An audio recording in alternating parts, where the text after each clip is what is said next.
हम लोग अपने घर से जेंडर बायसनेस यानी लैंगिक भेदभाव यानी लड़के लड़कियों में भेदभाव की शुरुआत को देखते हैं और वह घर परिवार से होते हुए समाज व देश दुनिया तक पहुंचता है।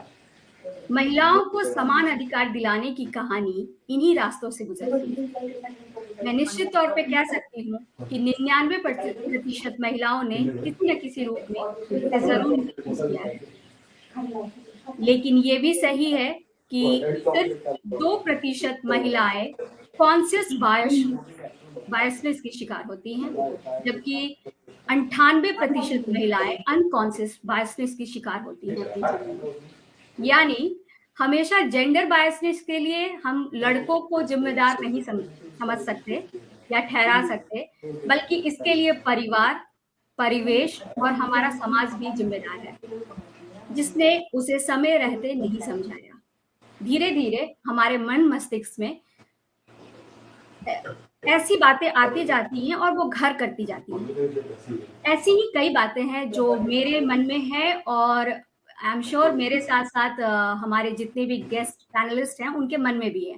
तो आज अंतर्राष्ट्रीय महिला दिवस के अवसर पे मैं बिहार फ्रेटर्निटी के मंच से मैं प्रियंवदा सहाय आप लोगों का स्वागत करती हूँ। मुझे लगता है कि इंडिया में लैंगिक असमानता, जेंडर बायसनेस कम हो रही है। जो हमारे फादर मदर के समय में था वो आज नहीं है, वो कम हुआ है, ऑफ कोर्स कम हुआ है, लेकिन अभी भी वो एक एरिया ऑफ कंसर्न है।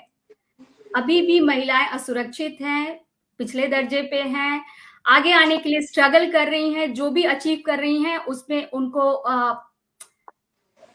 पूरी बाह फैला के उनका स्वागत बहुत कम हो रहा है, जिसको अभी और भी उस पे मेहनत करने की जरूरत है। बराबरी की बात आती है, कुछ लोग बोलते हैं हमने जेंडर इक्वलिटी में बराबरी का हक दे दिया है, तो पता चलता है कि बराबरी से हमें कहीं तो बराबरी मिली, तो कहीं हमारी जिम्मेदारियां बट गई हैं, तो कहीं बढ़ भी गई हैं। हम सभी ने बिहार फ्रेटर्निटी को इस फोरम को यूज करके अपनी बातें हम रखेंगे और रख रही हूँ, तो वैसे ही आगे बढ़ाते जाएं तो शायद एक दिन ऐसा आएगा कि उन्हें भी इस तरह का दर्जा मिलेगा, वो सेकंड चॉइस में नहीं रहेंगी। इंडिया में नेशनल क्राइम रिकॉर्ड ब्यूरो के बारे में आपको पता होगा कि वो सर्वे करता है, और उन्होंने महिलाओं के ऊपर जब सर्वे किया तो पता चला कि वर्क प्लेस पे हैरेसमेंट, महिलाओं के खिलाफ अपराध वहां काफी ज्यादा बढ़ चुका है।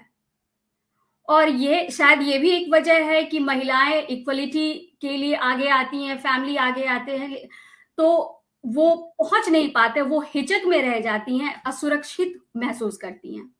तो अगेन मैं ये नहीं कह सकती कि जेंडर इक्वलिटी का सीधा मतलब पुरुषों के ऊपर जाता है, ये जिम्मेदारी उनके ऊपर नहीं, ये सोसाइटी पे भी है, गवर्नमेंट पे भी है, हमारे कल्चर पे भी है, और हमारे ऊपर तो है ही। ये सब कुछ इसलिए मैंने शुरू में कहा कि ये परिवार से शुरू होकर देश दुनिया और फिर हमारे अंतर्राष्ट्रीय स्तर तक पहुंच जाता है। ईयू का एक सर्वे था जिसने पब्लिश किया कि 77% महिलाओं ने उसमें एडमिट किया है कि उनके खिलाफ हिंसा बढ़ गई। तो उपासना, आपने अपनी पूरी जर्नी में, आप जहां तक मुझे पता है आप करीब 1.5 दशक से यूरोप में रह रही हैं, लेकिन आप बॉर्न एंड रेज बिहार से हैं। आपने अपनी जर्नी में क्या देखा, क्या समझा और कितना एक्सपीरियंस किया है जेंडर बायसनेस को अपनी सोसाइटी में? हो सकता है डायरेक्टली भी, हो सकता है इनडायरेक्टली भी, और आप उस पे क्या सुधार देखना चाहती हैं, और आपके पास, आपको क्या लगता है आपके पास क्या सॉल्यूशन है? Over to you. Thank you Priyamvada, thank you so much. और सबसे पहले तो मैं बिहार फ्रेटर्निटी का आभार व्यक्त करना चाहूंगी इस मंच के द्वारा कि उन्होंने हमें इतना बड़ा एक मंच प्रदान किया अपनी विचारों को रखने के लिए यहाँ पे। तो मैं आशा करती हूँ कि हम लोग कुछ ना कुछ एक पॉजिटिव नोट पे इसको लेकर के आएंगे, कुछ एक क्रिएटिव सॉल्यूशन लेकर के आएंगे। जरूर। जैसा कि आप प्रियंवदा आपने बताया कि मैं बिहार से हूँ, और मैं बोलूंगी कि मैं थोड़ी इस मामले में फॉर्चुनेट थी कि मैं जिस परिवेश में पली बढ़ी, जिस परिवार में पली बढ़ी, वहां पे महिलाओं का दर्जा इतना नीचा नहीं था जितना हम ऐसे सोचते हैं। मतलब हमारे परिवार में मेरे चाहे वो हमसे 1 जनरेशन ऊपर हो या 2 जनरेशन ऊपर हो, इवन कि मेरी दादी जो थी वो भी एक डिसीजन मेकर थी। वो भी उनका भी परिवार में उनको भी मैंने देखा है परिवार के लिए डिसीजंस लेते हुए, कभी कभी मिलके, कभी खुद अपने बलबूते पे।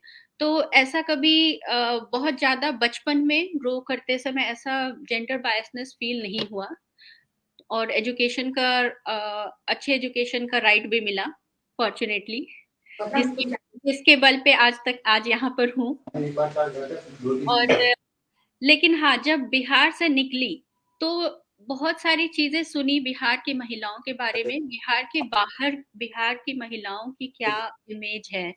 तो समझ में आया कि नहीं ठीक है, मैं शायद उन चीज़ों से नहीं गुज़री, लेकिन और भी महिलाएँ हैं वहाँ पे, बहुत सारी महिलाएँ हैं जिनको जेंडर बायसनेस डेली बेसिस पे एक्सपीरियंस करना पड़ता है। तो एक तो सबसे एक बहुत कॉमन एक स्टीरियोटाइप है कि बिहार की अगर महिला वो पीड़ित होंगी, वो विक्टिम होंगी और कहीं न कहीं उनका शोषण हुआ होगा। तो ठीक है, ये मैं मानती हूँ कि सामाजिक मुद्दे हैं बिहार में, काफ़ी हैं, लेकिन ये मुद्दा सिर्फ़ बिहार तक लिमिटेड नहीं है। ये जो मुद्दा है शोषण का और पीड़ित होने का, ये पूरे मुझे लगता है भारतवर्ष में कई राज्यों के का ये मुद्दा है और औसतन भारत में कई महिलाओं को इनकी सबकी यही कहानी होती है। मतलब लगभग राइट, सबकी एक ही कहानी होती है। और भारत में भारत के परिप्रेक्ष्य से अगर बिहार में आते हैं तो ऐसा कुछ बहुत अलग नहीं है कि बिहार बहुत ही शोषित है, बिहारी महिलाएँ बहुत शोषित है, ऐसा मैं नहीं कह सकती हूँ। और इसके लिए मैंने कुछ आंकड़े भी निकाले कि जैसे मेरे पास एक आंकड़ा है राष्ट्रीय परिवार स्वास्थ्य सर्वेक्षण का, जो 2019-20 का है, तो रिसेंट ही हम इसको मानेंगे। ये जो रिपोर्ट है, ये ऐसा बताती है कि बिहार में 84% विवाहित महिलाएँ 84%, उसमें से आप शहरी क्षेत्र में 87% और ग्रामीण क्षेत्रों में 86% ले सकती हैं। ये घरेलू निर्णयों में भाग लेती हैं। ये डिसीजन मेकर्स हैं अपनी फैमिली में। और इन इन सब के पास इन 76% महिलाओं के पास 76% महिलाओं के पास बैंक खाते हैं, बचत जिसमें ये बचत करती है और ये इन खातों का उपयोग वो स्वयं करती हैं। ये ये बहुत बड़ी बात है क्योंकि ये रिसेंटली बहुत चेंजेस आए हैं। मतलब ऐसा लगता है कि पिछले 5 साल 10 साल में बहुत चेंजेस आए हैं और कंस्ट्रक्टिव चेंज आए हैं। तो अगर बिहार के समाज पे अगर हम करीब से नज़र डालते हैं, तो ऐसा है कि बिहार में आर्थिक समस्या बहुत है। जो मुझे लगता है मूलतः जो एक समस्या है वो आर्थिक समस्या है। तो आर्थिक समस्या से जूझने के लिए बिहार की महिलाएँ भी बाहर निकलती हैं, वो अपने परिवार को आर्थिक सहायता कर देती हैं, बाहर निकलती हैं, नौकरी करती हैं या फिर पैसे कमाती हैं। जो भी अगर हम लेबर क्लास में भी देखें तो वहाँ पे कोई डिस्पैरिटी नहीं है, बिहार महिलाएँ भी जो लेबर वाला जो काम है वो भी करती हैं और पूरे भागीदारी के साथ करती हैं। तो ऐसा नहीं है हम उनका जो ये साहस है बाहर निकल के कार्य करने का, अपने परिवार को आर्थिक रूप से सहायता देने का, तो इसके लिए उनके मुझे लगता है सर्वाइवल इंस्टिंक्ट्स को हमें प्रेज़ करना चाहिए कि क्योंकि कई ऐसे राज्य हैं जो अमीर राज्य हैं, अमीर लेकिन वहाँ पर ज़रूरी नहीं है कि महिलाओं को वही दर्जा मिले उनके परिवार में क्योंकि पुरुष कमा रहे हैं और बहुत अच्छा कमा रहे हैं तो क्यों काम करना है? ये भी एक बायसनेस है। अभी थोड़ा अगर क्राइम के ऊपर अगर डालें जैसा कि प्रियंवदा आपने थोड़ी देर पहले अभी एनसीआरबी की बात की थी, नेशनल क्राइम ब्यूरो की। तो उनके जो आंकड़े हैं, वो ये बताते हैं कि बिहार में जो महिलाओं के प्रति क्राइम होता है, वो जो भारत का औसत क्राइम रेट है, मतलब इसको अगर हम हर 1 लाख पॉपुलेशन पे अगर देखते हैं, तो भारत का जो क्राइम रेट है अगेंस्ट वुमेन, वो 52.8 आता है, बट बिहार में ये सिर्फ 23.8 आता है। जो कि आधी है बिल्कुल, मतलब जो अपने नेशनल एवरेज है उससे आधी है। लेकिन हाँ, हम ये बिल्कुल नहीं कह सकते कि वहाँ पे महिलाएं शोषित नहीं हो रही हैं। इसी क्राइम रिपोर्ट में जो मैंने देखा, मुझे बहुत शॉकिंग लगा कि बिहार में महिलाओं के साथ जो शोषण हो रहा है, वो विवाह के उपरांत ज्यादा हो रहा है। जो डॉरी डेथ्स हैं, वो हमारे समाज में बिहार में सेकंड नंबर पे है पूरे देश में। हम सिर्फ यूपी से पीछे हैं बस। ये मुझे बहुत शॉकिंग लगा और बहुत ही शर्मनाक भी लगा। सिर्फ लड़के डाउरी डेथ्स के लिए जिम्मेदार होते हैं? नहीं, बिल्कुल नहीं। इसमें लड़कियां तो भी होती हैं और लड़कियों के परिवार वाले भी होते हैं, करेक्ट, उतने करेक्ट, ही जिम्मेदार होते हैं जितना करेक्ट। कि लड़के और उसके परिवार वाले। क्योंकि ताली एक हाथ से नहीं बजती है। अगर हम अपने आप को अगर विक्टिम की तरह प्रोजेक्ट करेंगे तो हमें शोषित किया जाएगा। तो हमें उस सिचुएशन से बचना है। तो मुझे तो सबसे सबसे बड़ी बात ये लगती है कि जो इसका मुझे एक सॉल्यूशन लगता है कि जैसे महात्मा गांधी ने बोला है कि be the change you wish to see in the world. तो हम यस। ही समाज का दर्पण है।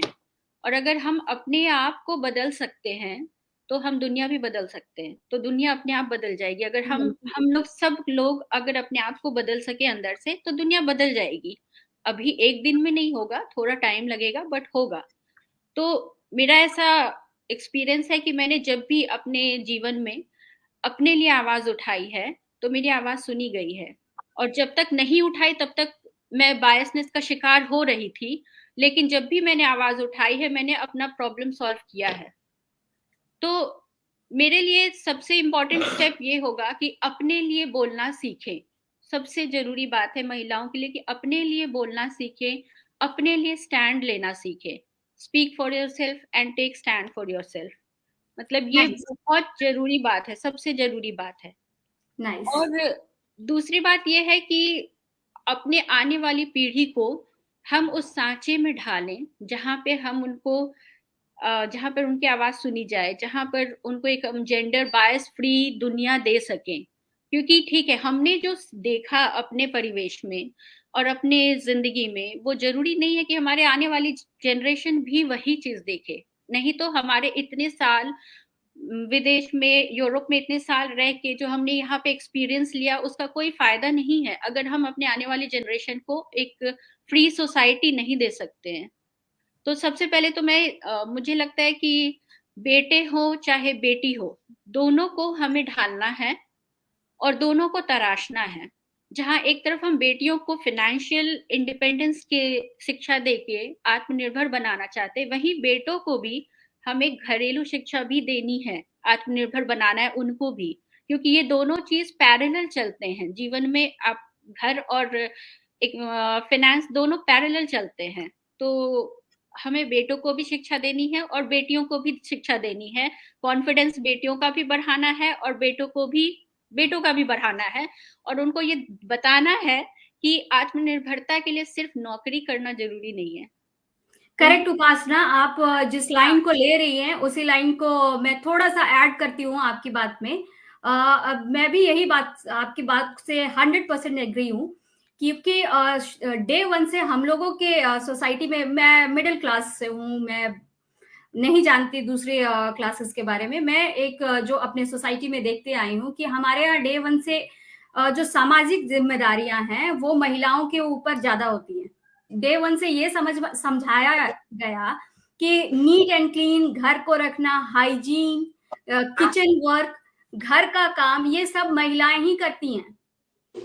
अगर किसी छोटे बच्चे का इंक्लाइनेशन किचन में है, गुड्डे गुड़ियों के खेल में है, जैसा मैं पहले हमेशा कई बार आप लोगों से मैंने चर्चा किया है गुड्डे गुड़ियों के खेल पे, कि अगर कोई दो लड़के अगर चाहते हैं, चलो हम साड़ी पहनाते हैं गुड़िया को, उसको सजाते हैं, तो उसको पता नहीं कैसे लोग समझते हैं और किस वे में लेते हैं। ठीक उसी तरीके से किसी लड़के को किचन का काम करता देख, पता नहीं क्यों उनकी फैमिली ही उनको प्रमोट नहीं करती कि नहीं, किचन का काम भी सीखो। ये नहीं होता। वो कई फैमिलियों को तो मैं जानती हूँ जिनका किचन में लड़कों का जाना ही बहुत ज्यादा नहीं होता। ये अगर वो सोच जाते भी हमें हैं तो बदलनी है।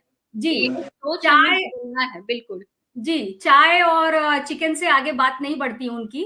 जो और इसका खामियाज़ा ये होता है कि जब वो बड़े होते हैं तो बहुत तरह के उनको चैलेंज आते हैं और ये हम आप इसलिए समझ सकते हैं जबकि हमारे साथ हमारे पार्टनर्स जो हैं, हमारे पतिदेव जो हैं, अगर वो उनको इस बात का पेन पता होगा ज़्यादा कि अगर हमने डे 1 से काम किया होता तो क्या होता और नहीं किया है तो क्या चैलेंजेस हैं यहाँ पे। तो दूसरी तरह से हमने अगर डे 1 से महिलाओं को, अपने घर की लड़कियों को आर्थिक निर्णयों में नहीं रखा, फाइनेंशियल डिसीज़न में उनको तवज्जो नहीं दी, इसका खामियाज़ा ये हुआ कि आने वाले समय में वो अपने ड्रीम जॉब में आ जाती हैं, खुद को एम्पावर्ड समझती हैं, लेकिन वो फाइनेंशियल इलिटरेट हैं और जिसकी वजह से वो सेविंग तो करती हैं, इन्वेस्टमेंट नहीं करती। और एट लास्ट ये होता है कि उनका सारा सेविंग डिवैल्यूएशन में चला जाता है। बात बचत खाते और पोस्ट ऑफिस से आगे बहुत कम लोगों की बढ़ पाती है। जबकि वो समय रहते अगर वो फाइनेंशियल लिटरेट होते तो शायद बहुत कुछ उनको पता होता कि कैसे करना है तो वो कर पाते। और हमने देखा है इस कोविड काल में कि इस जिनके घर से भी जो फाइनेंशियल डिसीजन लेने वाले की अगर मौत हो जग गई है या कोई जिन पे डिपेंडेंसी है फाइनेंशियली, वो अगर चले गए हैं फैमिली, तो उनकी फैमिली किस तरह से चैलेंजेस झेल रही है। प्रियंवदा, मेरे 2 बेटे हैं और अभी 13 साल के हैं दोनों। लेकिन आप कभी भी आओ मेरे घर, मेरे एक बेटे को पूरी बनाना आता है और दूसरे को डोसा बनाना आता है। तो इट्स मोर देन चाय। अभी छोटे हैं इसलिए इतना ही आता है। चलिए, बहुत बढ़िया है, बहुत बढ़िया है। दीप्ति, मैं अब थोड़ा दीप्ति की ओर आती हूँ।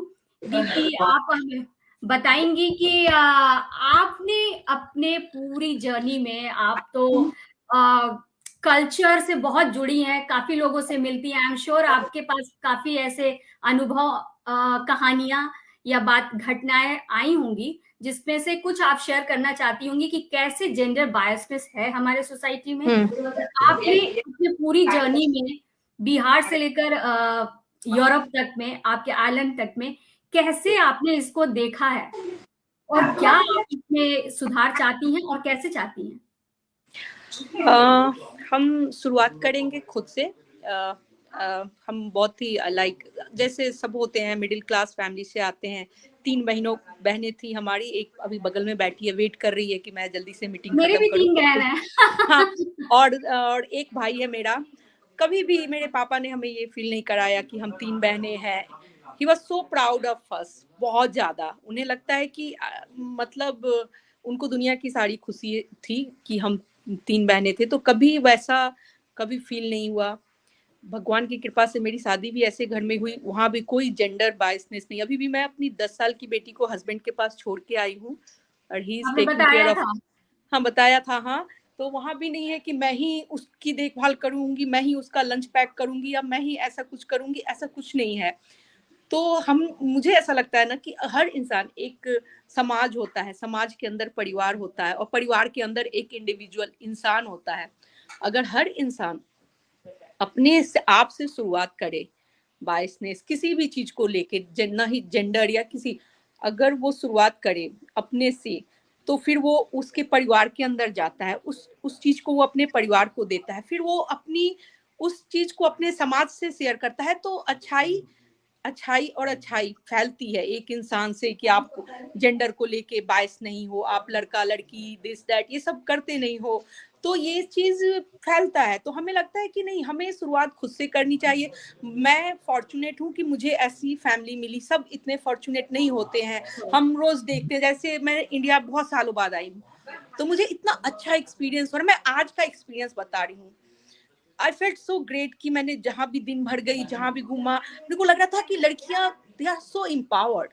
हाँ, दे आर सो कॉन्फिडेंट। मतलब वो चीज पहले वाला वो मुझे थोड़ा मिसिंग लगा कि वो चीज अब नहीं है। बहुत ज्यादा इक्वलिटी आ गई है। और थोड़ा बहुत अगर है जो गांव में भी, जैसे हम लोग अपने जो भी हमारे रिलेटिव्स है बात करते हैं, या जो मेरा हाउस हेल्पर है, मैं बहुत छोटे लेवल पे जाके बोली कि जो हमारे घर में काम करते हैं उनसे भी मैं बात कर, वो भी अपनी बेटियों को पढ़ा रहे हैं, वो भी वहाँ इक्वलिटी क्रिएट करने की कोशिश कर रहे हैं। तो समाज सुधर रहा है, अभी काम चल रहा है, लोग अब एक दूसरे को उस पे शुरुआत कर रहे हैं, खुद से शुरुआत कर रहे हैं, और ये बदलेगा, आज न कल बदलेगा। हम यूरोप के बराबर तो नहीं आ सकते। मैं जहाँ आयरलैंड में रहती हूँ, वहाँ सारे जो भी राइट्स हैं, सब कुछ मतलब वहाँ जो भी है वो सब औरतों को दिया गया है। यहाँ तक कि किड्स में भी जो आपके बच्चे हैं वो भी आप मदर का ही नाम होगा हर चीज में। उसकी फिनेंशियल जो भी है वो मदर देखती है। उसकी स्कूल में फादर जो है वो इमरजेंसी कांटेक्ट है, हम पहले आते हैं। तो मुझे तो जब मैंने ये सब चीज वहां गई और मुझे ये सब पता चला तो इतना ज्यादा मेरे लिए मतलब प्राउड की दुनिया में ऐसा भी कोई जगह है जहाँ पे सब देखो कितनी इक्वालिटी है, जो हम अपने घर में इस लेवल पे एक मिडिल क्लास फैमिली के होने के नाते देखते थे कि हाँ हमें एक ऐसा केयरिंग फादर मिला, एक अच्छा हस्बैंड मिला जो कि ऐसे हमें केयर करता है, और हमने कभी नहीं देखा। वो होता भी होगा तो maybe we were so happy, तो हमने कभी उस चीज को वो नहीं किया, नोटिस नहीं किया। लेकिन अभी ऐसा लगता है कि नहीं, यहाँ इंडिया में भी बदल रहा है, सब कुछ बदल रहा है, टाइम लगेगा, लेकिन सूनर और लेटर हम सब वेस्टर्न कंट्रीज, यूरोप, अमेरिका और कहीं से भी हम पीछे नहीं रहेंगे। हमारे समाज में लड़कियां आगे आ रही हैं और वो बहुत इम्पावर हो रही हैं, वो खुद को इम्पावर कर रही हैं, उनमें कोई बायसनेस नहीं है। और जो थोड़ा बहुत जो कुछ लोग करते हैं वो बाद में खुद ही साइडलाइन हो जाएंगे। आज मैंने दिन भर देखा, मैं दिन भर इंडिया में घूमी और मैं बहुत प्राउड मेरे को लग रहा था कि लड़कियां दे आर रोमिंग अराउंड और they are so happy, they were enjoying. वो मॉल में जाके ब्रेक द बायस ऐसे कुछ लगाया था वहाँ, सब उनके हस्बैंड्स पिक्चर ले रहे थे उनके, तो बहुत अच्छा फील हो रहा था, अच्छा लग रहा था। यही चेंज है, यही चेंज मैंने भी ले लिया इस बहाने कि मैंने भी अपने हस्बैंड को भेज दिया, look I am also taking the picture. बहुत बढ़िया, बहुत बढ़िया। यही बदलाव है और इसी की बात हम लोग कर रहे हैं। एक इंसान एक छोटा सा यूनिट है समाज का, वो बदलेगा, उसका परिवार बदलेगा, परिवार बदलेगा, समाज बदलेगा, समाज बदलेगा तो देश बदलेगा, ऐसे होगा ना। तो करेक्ट। मेरा बेटा अभी 5.5 साल का है, अभी प्ले स्कूल का है, क्योंकि यहाँ प्ले स्कूल का ही ये एज कहलाता है। और अभी उनको स्कूल में किचन का वर्क सिखलाया जाता है। ये भी सिखलाया जाता है कि आपको बच्चे का नैपी कैसे चेंज करना है, किचन में कैसे काम करना है, कैसे सोना है। और ऑन टॉप ऑफ दैट उनको ये भी सिखलाया जाता है आप रोइए। जब मैंने पहली बार सुना तो मुझे बहुत मतलब मुझे नहीं समझ में आया कि रोने का क्या सेंस है, सारे बच्चे रोते हैं। बाद में मुझको इसका एंगल पता चला कि ये क्या था। एक्चुअली हमारे समाज में ये होता है कि बड़ा ही एक फनी सा मैं अभी बोलूंगी, मर्द को दर्द नहीं होता। ये हमारे यहाँ सिखला देते हैं डे 1 से, लड़की हो, रो रहे हो, आपको अपने इमोशनल की तरह रो रहे हो, लड़कियों की तरह रो रहे हो। करेक्ट। तो और क्या लड़कियों के जैसे रो रहे हो, तो ये कहने से ही आप एक इसको हम लोग अनकॉन्शियस बायसनेस बोलते हैं कि आपको पता नहीं है कि आप भेदभाव कर रहे हैं, लेकिन आप कर रहे हैं। सही बात। हाँ, और आपने एक लोड दे दिया डे 1 से बच्चे के ऊपर कि तुम लड़के पैदा हुए हो, तुम्हारा राइट ही खत्म हो चुका है रोने का। प्लस भी है तो कंपैरेटिवली आप मत रो या बहुत कम रो। तो इसलिए बच्चों को रोना भी सिखलाते हैं ताकि आपका फ्रस्ट्रेशन निकले, आप खुल के बाहर आए, आप कहीं पे किसी ट्रॉमा में ही, किसी कश्मकश में ही नहीं रह जाए क्योंकि मैं लड़का हूं और क्योंकि मैं लड़की हूँ। नेहा के पास पहुंचती हूँ पहले। नेहा जब आई जर्मनी, पहले तो वो पहले लंदन थी, पहले तो पटना थी, उसके बाद पुणे पहुंची, पुणे से लंदन पहुंची और लंदन से जर्मनी पहुंच गई। तो इनकी भी बड़ी इंटरेस्टिंग जर्नी रही। Thank you. And Bihar fraternity का भी बहुत बहुत शुक्रिया और कि हम इस मंच पर आए और आज हम अपनी बात प्रस्तुत कर पा रहे हैं। तो मेरी जर्नी जैसे आपने बताया, इन शॉर्ट पटना से हूँ। एक्चुअली मेरा घर पड़ा आरा, बट हम वहां पे कभी गए नहीं। मतलब जिसे कहते हैं ना पापा का घर हुआ आरा, तो आरा जिला घर बा, लेकिन तो आरा जिला में घर है, लेकिन फिर हम लोग पटना रहते थे। पटना में ही मेरी सारी पढ़ाई हुई, नॉटर डेम से पटना वुमेन्स कॉलेज से। फिर पढ़ते पढ़ते मैं पुणे में पढ़ाई की, फिर मुंबई गई, मुंबई से फिर मेरी शादी हुई, फिर लंदन, और लंदन से अब मैं फ्रैंकफर्ट में रहती हूँ। तो ये सब तो हुआ, लेकिन मतलब एक लाइफ फेरी टेल जैसी लगती है, लेकिन कहीं ना कहीं बचपन में एक कोई किसी ने कुछ बात कही थी जो मेरे ज़हन में रह गई। बचपन में मतलब अक्सर हमारे घर रिलेटिव्स आते थे और ज़्यादातर फीमेल रिलेटिव्स जो होते थे, वो मुझे बोला करते थे, मेरा अल्हड़पना बोलिए देख के या मेरी किचन के कामों में इंटरेस्ट और रुचि नहीं रहती थी, तो शायद उसको देख के बोलते थे कि अरे कुछ तो बनाना सीख ले, ससुराल जाके काम आएगा। मतलब हर बार कोई ना कोई कहीं न कहीं से अब ऐसा यही बात बोलने लगा था, जो कहीं न कहीं मुझे एक ताना जैसा भी लगता था कि मेरे लिए नहीं कोई कहता था कि आगे जाके कभी तुम्हारे लाइफ में ये चीज़ें काम आएँगी, लेकिन ससुराल जाके तो मेरे ज़हन में अब हो गया था अभी भई ये ससुराल जाके ये खाना बनाना काम आएगा, ठीक है? तो ये कहीं न कहीं था। फिर करते-करते मेरी शादी हो गई, फिर शादी के बाद मुझे लगा कि जब मेरी शादी हुई उसके बाद मुझे लगा कि अपने पति के लिए तो मुझे एक अच्छा खाना बनाना चाहिए, क्योंकि नॉर्मल सी बात है ना, एक अच्छी वाइफ तो वही है जो अच्छा खाना बनाए अपने पति के लिए।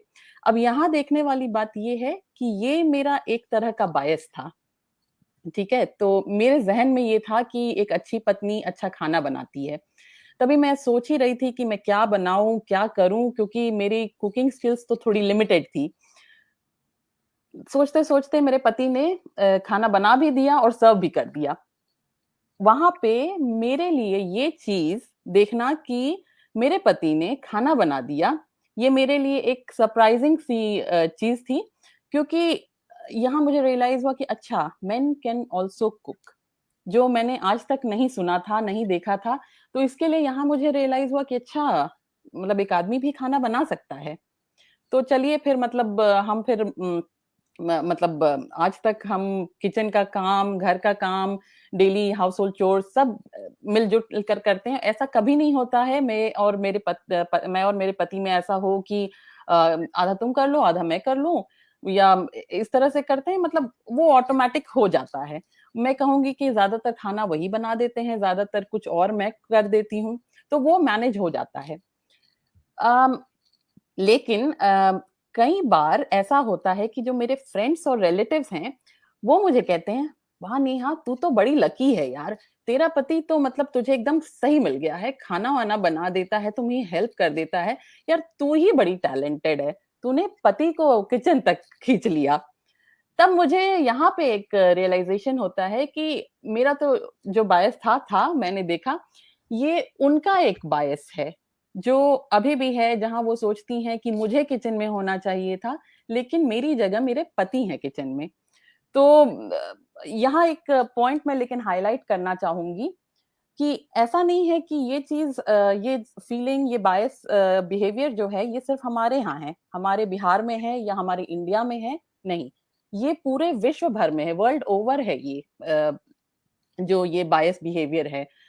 यहाँ भी बहुत सारी औरतें जो हैं अभी तक कुकिंग करती हैं। मैं जब जॉब इंटरव्यूज़ देती हूँ या फिर मेरे कोई मैनेजर जो मेल मैनेजर हैं मुझे पूछ ही लेते हैं, "सो आज खाने में क्या बन रहा है?" तब मैं बता देती हूँ, "नहीं आज तो मेरे पति बना रहे हैं और ज़्यादातर वही बनाते हैं।" तो उन्हें थोड़ा ऐसा फ़ील होता है कि हाँ, मेबी शायद गलत सवाल पूछ लिया या कुछ, लेकिन ये है जो मतलब वर्ल्ड ओवर है, ना कि ऐसा देखें। पर हमें ये भी देखना चाहिए कि ये कहाँ से बिहेवियर आ रहा है, मतलब क्योंकि ये पारंपरिक है, ट्रेडिशनली होता आ रहा है, आदि मानव से चला आ रहा है, तो मतलब वैसे ही बना था, इसलिए आ रहा है। लेकिन हाँ, अब नाउ थिंग्स आर चेंजिंग, तो अब एक बदलाव की ज़रूरत है, औरतें भी काम करने लगी हैं, सिर्फ आदमी नहीं काम करते हैं, तो दोनों को ज़रूरत है कि मिल-जुल के काम करें, दोनों को ज़रूरत है। जैसे आप कल हम जब चर्चा कर रहे थे, तो इंडिया में कैसे आप बता रही थी कि सिर्फ मैटरनिटी लीव होती है, लेकिन यहाँ विदेश में पैटर्निटी लीव भी होती है। या तो कभी थोड़े महीने मेल मेंबर ले ले और या तो थोड़े महीने फीमेल मेंबर ले ले। तो अम, ये है और इसी पे मैं ये भी बताना चाहूँगी, एक छोटा-सा एग्ज़ाम्पल है, जब मैं जर्मनी आई और मैं अपने हस्बैंड के साथ एक रेंटेड अपार्टमेंट ढूँढ रही थी, तभी जो हाउस ओनर थे, उन्होंने बात-बात में मेरी तरफ पूरी तरह से ध्यान देते हुए, मुझे देखते हुए कहा, "तुम्हारे लिए अगर तुम्हें चाहिए, तो मैं एक वॉशिंग मशीन भी यहाँ लगवा दूँगा।" तो ये बात मुझे बड़ी अटपटी लगी और मुझे बड़ा अजीब-सा एक फीलिंग आया कि मतलब घर में तो रहेंगे हम दोनों और ये सिर्फ मुझे बोल रहे हैं देख के, तो क्या कपड़े सिर्फ मेरे धुलेंगे क्या? या मतलब सिर्फ मैं ही धोऊंगी, मतलब ऐसा क्यों? ये तो जर्मन आदमी है, ये तो विदेशी है, ये तो वर्ल्ड का डेवलप्ड नेशंस है ना जर्मनी, तो यहाँ पे भी ऐसे ही मुझे देख के मतलब कुछ है क्या? मैं या तो कुछ तो बड़ा ही अटपटा सा ये बिहेवियर लगा। तो वही मैं बताना चाहूंगी कि ऐसा नहीं है कि ये सिर्फ बिहार की स्टोरी है, ये सिर्फ इंडिया की स्टोरी है, नहीं, ये वर्ल्ड ओवर है, जिसे थोड़ा टाइम लगेगा जाने में, और यही बदलाव आएगा, धीरे धीरे आएगा। मतलब हमें उस बदलाव के लिए कोशिश करनी होगी। छोटी छोटी चीजें हम कर सकते हैं, जैसे अगर मान लीजिए मान लीजिए किसी फ्रेंड को बता रही हूँ और उसके यहाँ हस्बैंड हो या पेरेंट्स हो या मतलब फादर हो जो जाते नहीं है किचन में, तो उनको एक छोटी सी रेसिपी बुक गिफ्ट कर सकते हैं, या हम सिखा सकते हैं बच्चों को या हस्बैंड्स को कि अपना प्लेट कम से कम किचन में रख दो या धोने की जगह पे रख दो, क्योंकि कई बार हमारे यहाँ तो ये भी नहीं होता है। तो छोटी छोटी चीजें हैं, मतलब आपको ये भी नजर में रखना होगा कि ये कहाँ से आ रहा है। ये बहुत ट्रेडिशनल बिलीफ है जो है। तो खुद मेरे अंदर भी था, जब मैंने अपने पति को देखा बनाते हुए तो मुझे लगा अच्छा मेन कैन ऑल्सो कुक। तो उसी तरह आप उनकी फीलिंग्स और उनके भी बिहेवियर को रेस्पेक्ट कीजिए और ये सोचिए कि इसमें बदलाव लाने की जरूरत है, बट धीरे धीरे, तो धीरे धीरे ही आएगा। उसी बात पे मुझे एक और चीज याद आई। जर्मनी में मतलब one of the world's developed nations है, ये पावरफुल नेशंस है। ये हमारी जो फॉर्मर चांसलर थी वो एंगेला मर्कल, मतलब एक female one of the powerful ladies, exactly. तो मर्कल के देश में मुझे किसी ने कहा कि भाई तुम्हारे लिए वॉशिंग मशीन लगवा दिया जाएगा। तो उनकी भी देखिए ये बिलीफ कैसे है कि जब ये जर्मनी हिटलर का राज था, नाजी जर्मनी जिसे कहते थे, तभी से 3 केस, मतलब एक औरत का जीवन 3 केस के अराउंड होना चाहिए। ये 3 केस क्या है? किंडर, आप जर्मनी के बारे में बता रही हैं ना? हाँ जी, हाँ जी, सिर्फ जर्मनी के बारे में जो हाँ, तो 3 केस जो है वही किंडर, कुशे und किर्शे, यानी किंडर मतलब बच्चे, चिल्ड्रन, कुशे मतलब किचन और किर्शे मतलब चर्च। तो एक औरत का जीवन बच्चे, चर्च और किचन से ही रिलेटेड होना चाहिए। तो ये यहाँ जर्मनी में इस तरह का था। तो उससे आप अनुमान लगा सकती हैं कि जब इतने वर्ल्ड के पावरफुल नेशन में अगर ऐसी बिलीफ थी, तो सोचिए हमारे यहाँ तो चेंज आते आते थोड़ा टाइम लगेगा। लेकिन हाँ, ऐसा नहीं है कि चेंज नहीं आ रहा है।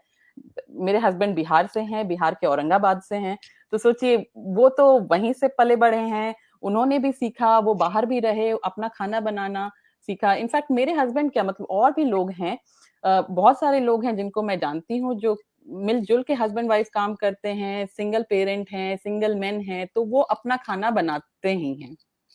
मैटरनिटी लीव, मैं इस बात पे ये मेंशन करना चाहती हूँ कि मैटरनिटी कहने से पहला पता चलता है माँ, मातृत्व अवकाश कहते हैं उसको हिंदी में। यानी ये अवकाश सिर्फ माँ के लिए है। जबकि जब एक बच्चा जन्म लेता है तो उसके माता पिता दोनों के लिए वो नई चीज होती है, दोनों पेरेंट्स बनते हैं, एक माँ बनते हैं, एक पिता बनते हैं। नेचर है तो नेचर को एक्सेप्ट करना है, और एक्सेप्टेंस ये है कि माँ ही डिलीवर करेंगी। लेकिन इससे कहीं भी ये नहीं पता चलता कि पिता उनके लिए बराबरी कंसर्न नहीं है, लेते या नहीं ले सकते हैं। तो इस बात को स्वीडन ने बहुत समझा और उन्होंने काफी पहले इस नाम को ही हटा दिया, मैटरनिटी लीव। इसकी जगह पे उन्होंने कर दिया पेरेंटल लीव, ताकि ये अवकाश जो है, जो एक बच्चे के लालन पालन या पालन पोषण के लिए कहें शुरुआती दिनों का, उसका नाम ही चेंज कर दिया। इसका एक साइकोलॉजिकल इफेक्ट भी आया सोसाइटी पे। लोग अब समझते हैं कि अच्छा आपका बच्चा हुआ है, मतलब बच्चा हुआ है तो माँ पापा दोनों का हुआ है। और इसका असर ये भी हुआ कि अब दोनों मिलके यहाँ पे बच्चे को पालते हैं। पेरेंटल लीव में आप चाहें तो आप अपना कुछ लीव ट्रांसफर कर सकते हैं अपने स्पाउस को, लेकिन पुरुषों के लिए कर दिया कि आप 90 दिनों का लीव तो आप ही को अवेल करना है, चूंकि ये सारे लीव मैं जो भी बातें कर रही हूँ वो पेड लीव है, तो आपको ही अवेल करना होगा, वरना आप बेनिफिट नहीं मिलेगा। दैट मीन्स 90 डेज आपको बच्चे को पालना ही है, और जब वो आप पालेंगे तो आपको उनसे एक इमोशनल बॉन्डिंग भी अपने बच्चे से बनेगी। आप उन सारे चैलेंजेस को भी समझेंगे, आपके बैक ऑफ माइंड मैं कह सकती हूँ कि अपने पत्नी के लिए, महिलाओं के लिए एक सम्मान और चैलेंज का पता चलेगा। साथ ही साथ उस बच्चे के लिए भी आपका कंसर्न बढ़ेगा। देयर आर मेनी रीजंस, और जिसकी वजह से यहाँ पे वो पेरेंटल लीव में बदल गया और आज वो दुनिया में उदाहरण है। रत्ना की जो कहानी है उसमें वो बताना चाहती हैं कि सोसाइटी में मुझे बहुत अच्छा लगा था जब उन्होंने बताया था कि एक लड़की की जर्नी जो होती है सक्सेसफुल होने तक में कैसे जाती है। वो एक सक्सेसफुल महिला बन जाती हैं, अपने कामयाबी को इंजॉय करती हैं, तो कैसे लोग उनसे जुड़ते चले जाते हैं और श्रेय लेते हैं। तो आगे की कहानी रत्ना बताएगी। Thank you Priyamvada. पहले तो मैं बिहार फ्रैटर्निटी इस मंच का आभार व्यक्त करना चाहूंगी कि उन्होंने इतना बड़ा एक प्लेटफॉर्म दिया हम लोगों को विमेंस डे के उपलक्ष्य में, कि हम अपने विचार और अपनी बात यहाँ पे रख सके। तो आज यही विमेंस डे के उपलक्ष्य में जो ब्रेक द बायस थीम है उस पे मैं बताना चाहूंगी अपनी जर्नी। तो मैं बिहार के एक छोटे से डिस्ट्रिक्ट बेगूसराय से हूँ। मेरे पापा का घर सिवान हुआ, लेकिन जैसे कि मेरे दादाजी बेगूसराय में कार्यरत थे, तो हम लोग शुरू से ही बेगूसराय में रहे। और मेरी मम्मी वो पटना से हैं। तो मेरी मम्मी शुरू से ही बहुत स्ट्रॉन्ग विमेन रही हैं और उन्होंने अपना मतलब स्टैंड लिया है हर जगह, हर बात के लिए, कि हम 3 लड़कियां ही थे, मतलब हम 3 बहनें ही हैं, तो भाई नहीं था। तो घर में थोड़ा मतलब दादी घर में तो डेफिनेटली ऐसा था कि 3 बहनें ही हैं और मेरे पापा अकेले भाई थे। तो मतलब मेरी दादी और दादा को हमेशा लगता था कि उनका कोई पोता नहीं है, ऐसे वैसे।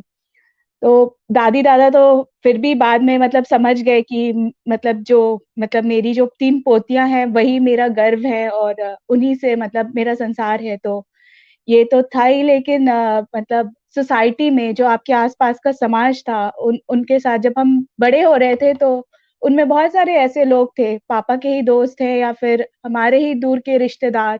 वो लोग ऐसा कहते थे कि आपकी तो 3 बेटी है, ज्यादा पढ़ाने लिखाने की जरूरत क्या है, मतलब अच्छे स्कूल में पढ़ाने की क्या जरूरत है, आप तो मतलब ऐसे पढ़ाकर शादी ब्याह कर दीजिएगा तो हो जाएगा। लेकिन मेरी मम्मी और मेरे पापा बहुत स्ट्रॉन्ग मेंटालिटी के थे, उन्होंने हमें अच्छी शिक्षा दीक्षा दी। 12th के बाद 12th तक तो मेरी स्कूलिंग बेगूसराय से ही हुई, और 12th के बाद जब मैं इंजीनियरिंग के लिए वेस्ट बंगाल गई, तो भी बहुत लोगों में मतलब ये डाउट था कि ये कर पाएगी, लोग इस पर इतने पैसे खर्च कर रहे हैं और इतना समय दे रहे हैं और अपना मतलब सब कुछ दे रहे हैं यहाँ पर, मतलब इतना टाइम, इतना एनर्जी लग रहा है, लेकिन मतलब आगे क्या होगा, आगे मतलब अगर सही से सक्सेसफुली ये इंजीनियरिंग कर पाएगी या नहीं कर पाएगी। तो बहुत सारे डाउट्स थे। फिर 4 साल बाद जब मेरी इंजीनियरिंग कंप्लीट हुई, मतलब मैं कॉलेज में अपने डिपार्टमेंट में मैंने टॉप किया यूनिवर्सिटी में, तो फिर लोगों को लगा अरे वाह, मतलब अच्छा किया। उसके बाद वही लोग जो हम पर मतलब वैसे उंगली उठा रहे थे या फिर मतलब थोड़ा डाउट में थे, उन्हें लगा अरे ये तो मेरी फैमिली की है, देखो गर्व से कह रहे थे कि देखो ये मेरे खानदान की लड़की है, इसने इतना अच्छा किया, ऐसे किया वैसे किया। फिर 4 साल मैंने जॉब की चेन्नई में, और चेन्नई से फिर मैं शादी हुई मेरी, तो मैं पेरिस आ गई। तो पेरिस में तो फ्रेंच जरूरी था हर चीज के लिए, बीट आईटी या फिर कोई भी दूसरा प्रोफेशन। तो यहाँ पर मुझे जॉब ढूंढने में बहुत समय लग गया, लेकिन फिर मैंने सोचा कि मुझे मास्टर्स करना चाहिए, और यहाँ पर मेरे पति ने मेरा साथ दिया। मेरे पति ने कहा कि तुम्हें अगर अपने पैरों पर खड़ा होना है तो तुम यहाँ पे पढ़ो, पढ़ के फिर जॉब करो। और उसमें मेरी सास भी बहुत कोऑपरेटिव थी। उन्होंने कहा कि जब मेरी सास की भी अलग जर्नी है, तो उन्होंने भी शादी के बाद पढ़ाई करी थी और उसके बाद वो जॉब कर रही हैं अभी। तो उन्होंने कहा कि जब मैं पढ़ सकती हूँ, 2 बच्चों के बाद मैं पढ़ाई कर सकती हूँ, तो तुम तो अभी कर ही सकते हो, तुम तो बहुत यंग हो मेरे कंपैरिजन में, तुम यहाँ पे पढ़ो और तुम पढ़ के उसके बाद नौकरी करो। और इसी के बैकग्राउंड में अगर मैं चली जाऊँ, जब मैं फर्स्ट टाइम इंडिया गई पेरिस से, तो उस समय मेरे पास जॉब नहीं थी। तो हमारे एक रिलेटिव ने कहा, "अब तो तुम जॉबलेस हो गई हो, अब क्या करना है? अब ज़िंदगी एन्जॉय करो, घूमो-फिरो और मतलब फैमिली बढ़ाओ।" तो मेरी सास ने उसी समय मतलब टोक कर कहा कि नहीं, अभी इसके पास समय है, ये पढ़ेगी, ये आगे बढ़ेगी और उसके बाद देखा जाएगा आगे क्या होता है। तो ये मैं 3 साल पहले की बात बता रही हूँ और अभी आज जाकर यहाँ पर मतलब मैं यहाँ पे जॉब करती हूँ एक फ्रेंच कंपनी में एज़ अ वर्कडे कंसल्टेंट। तो मतलब मेरा यही कहना है कि शुरू में मतलब अभी भी शायद बिहार क्या ऑल ओवर हमारे देश में ऐसा होता है कि जहाँ पे लड़कियाँ रहती हैं, वहाँ पे लोग आपकी ही फैमिली के लोग, हो सकता है दूर के रिश्तेदार, आपके घर वाले नहीं, लेकिन दूर के रिश्तेदार आप पर बहुत शक करेंगे जब आप आगे बढ़ना चाहेंगे। आपके पेरेंट्स को ये बोलेंगे कि लड़की है, क्या करोगे पढ़ाकर? आगे तो शादी कर देनी है। लेकिन अगर आप में वो मतलब दृढ़ता है कि नहीं, आप कुछ कर सकती हैं और आपके पेरेंट्स आपके साथ हैं, तो डेफ़िनिटली आपको मतलब आगे बढ़ना चाहिए। अपना जो एंथुसियाज़्म है उसको लेकर अपने ऊपर भरोसा रखना चाहिए कि हाँ, मैं कर सकती हूँ और आगे चल के आप सक्सेसफुल होंगे तो वही लोग आपके पास आके कहेंगे कि अरे! ये तो मेरी फैमिली से है, अरे! मैं इसको जानता हूँ, ये इतने अच्छे पोज़ीशन पे है, यहाँ है, वहाँ है। तो ये सारी चीज़ें होती रहती हैं, लेकिन धीरे-धीरे अभी समाज सुधर रहा है। तो हमारे यहाँ भी बिहार में भी लोग सुधर रहे हैं, लड़कियों को पढ़ा रहे हैं, ज़्यादा से ज़्यादा पढ़ा रहे हैं। पहले मतलब 90s में ऐसा होता था कि अगर घर में 2 बच्चे हैं, 1 लड़का, 1 लड़की है, तो लड़कियों को आप मतलब किसी भी स्कूल में पढ़ा देते थे, लड़कों को स्पेसिफिक स्कूल में मतलब अच्छे स्कूल में पढ़ाएँगे, उसकी अच्छी शिक्षा-दीक्षा होगी। लड़कियों के लिए ठीक है, आप किसी भी स्कूल में पढ़ाकर बस उसकी शादी के लिए पैसे जमा करते थे। लेकिन आज ये जनरेशन चेंज हो रहा है, जैसे कि मिलेनियल्स आ रहे हैं, मतलब 2000 के आगे जो लोग आ रहे हैं, उनके साथ ऐसा नहीं है। मतलब उनके पेरेंट्स बहुत सशक्त हैं कि हाँ, उन्हें अपने बच्चों को पढ़ाना है। बच्चे इर्रिस्पेक्टिव ऑफ जेंडर बायस कि वो लड़की है या लड़का है, उन्हें पढ़ाकर एक अच्छा व्यक्ति बनाना है। इर्रिस्पेक्टिव ऑफ कि मतलब आगे क्या होने वाला है, कैसे होने वाला है और मतलब यही चीज़ें हैं, यही सारी चीज़ें हैं जो आज चेंज हो रही हैं और ग्रेजुअली चेंज हो रही है, तो ये अच्छी बात है। मुझे एक और पॉइंट रखना था यहाँ पर कि जैसे कि मैं फ्रांस में हूँ, आपने अभी पैटर्निटी लीव के बारे में बात की, तो डेफ़िनिटली स्वीडन तो काफ़ी अच्छा देश है, मतलब काफ़ी मतलब बढ़-चढ़ के हिस्सा लेता है वुमेन्स इक्वालिटी, जेंडर इक्वालिटी में। तो फ्रांस में ऐसा है पैटर्निटी लीव का कि यहाँ पर आप लड़कियाँ सिर्फ़ 4 महीने की मैटरनिटी लीव लेती हैं और ऐसा नहीं है कि यहाँ की गवर्नमेंट देना नहीं चाहती थी उन्हें मैटरनिटी लीव।